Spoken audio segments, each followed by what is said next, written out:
deputies to ask questions now. Okay. Yes. Yeah.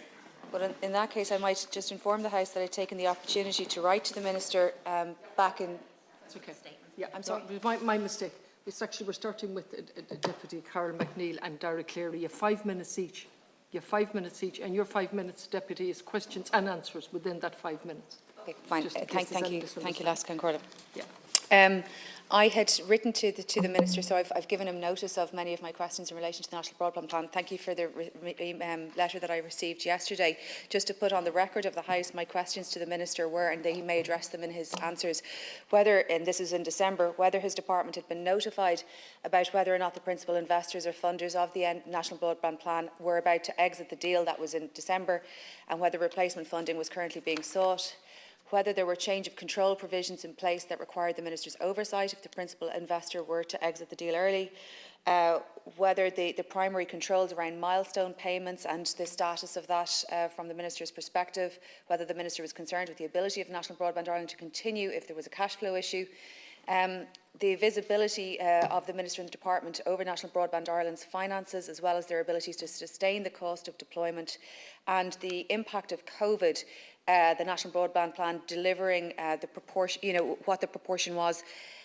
relative to expectations. So the Minister is aware of my questions, and thank you for the reply, but just to make the House aware.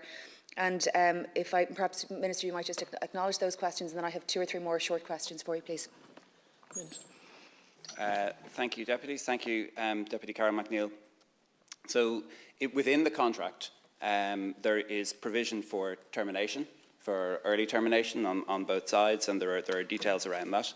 At this stage, we've no reason to expect that NBI is going to do anything other than continue and deliver the contract in full within the 7 years for the maximum amount of money that was agreed.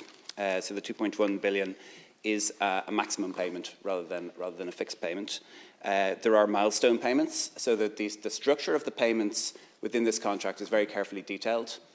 The contractor is paid for the work that's done as we go along. So for each number of homes connected, they receive a particular bonus, and if they don't connect the homes, they don't receive any money. So that's the structure of the contract. So it's not such that they continue to receive payments month on month, year on year, without delivering on their contract. Their payments are strictly linked. And the impact of COVID, there has been an impact from COVID. It has slowed them down. It has taken a few months off it has made them several months later than they should be, but it's not the entire story. Part of the problem is their fault. It was part of the delay comes simply from the natural things that happen within a large rollout contract, where there's a period of time where you're developing momentum, where you're becoming more skilled, and I would expect that at least a portion of the delays are the fault of NBI, and they may indeed try and they may believe that it's the fault of their subcontractors and may try and attribute blame, but that doesn't excuse them, as they can't. They're not in a position to abdicate their responsibility. They have to take responsibility even in a situation where they've delegated authority for some of their functions. So that's my answer to that. Thank you. Thank you, Minister, and thank you for your letter with more responses. If I could just ask you 2 more questions.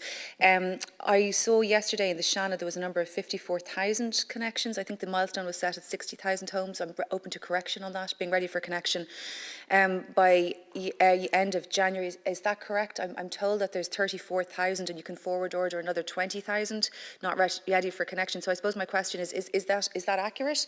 And what's your own role in relation to calling out the milestones? And then a subsequent question is, what are the specific targets for 2022 that we're aware of at this point?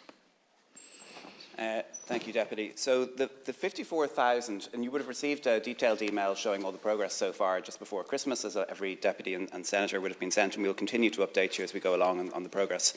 The 54,000 relates to homes that can order or pre-order.